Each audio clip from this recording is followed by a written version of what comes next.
Picasso s'intéresse à la sculpture dès ses débuts à Paris.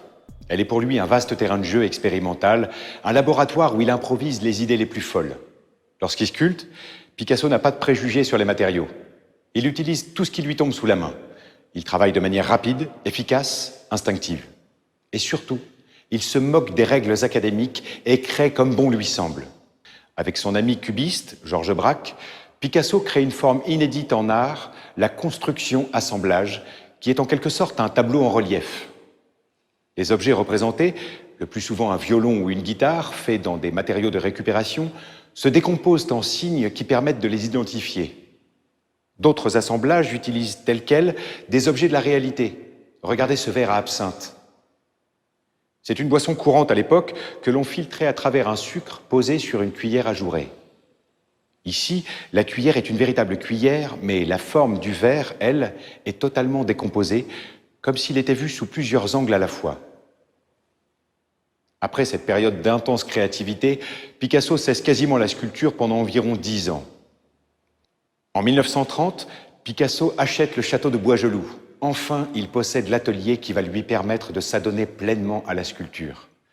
Il expérimente alors le modelage de la terre et le travail du plâtre. Il joue avec la matière et les effets de surface en appliquant par exemple des empreintes d'objets sur ses œuvres. La muse de cette période s'appelle Marie-Thérèse. Picasso explore son visage dans des sculptures aux formes décomposées et arrondies, qui font écho au portrait contemporain de la jeune femme.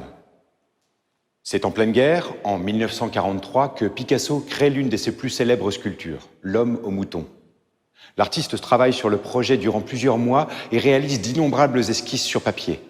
Mais il ne lui faut qu'un après-midi pour monter l'œuvre en terre glaise dans son atelier. Parce qu'elle est fragile, elle est tout de suite coulée dans le plâtre. Elle sera ensuite fondue en bronze, ce qui, en ces temps-là, est un véritable acte de résistance. L'occupant avait en effet réquisitionné les sculptures en bronze qui étaient ensuite fondues et qui fournissaient la matière première à l'industrie d'armement allemande.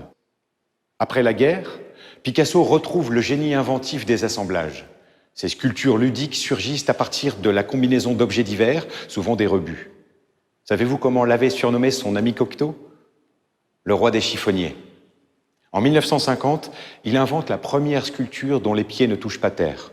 Elle s'intitule « Petite fille sautant à la corde ». Techniquement, c'est une véritable prouesse. Inventé toujours et encore. Les dernières années de la vie de l'artiste sont celles d'un regain de créativité. Picasso exploite un domaine qu'il avait jusqu'alors délaissé, la monumentalité. À partir de maquettes composées de papiers découpés au ciseau, il fait construire de grandes sculptures en tôle pliée que le spectateur découvre en tournant autour. Regardez cette femme aux bras écartés.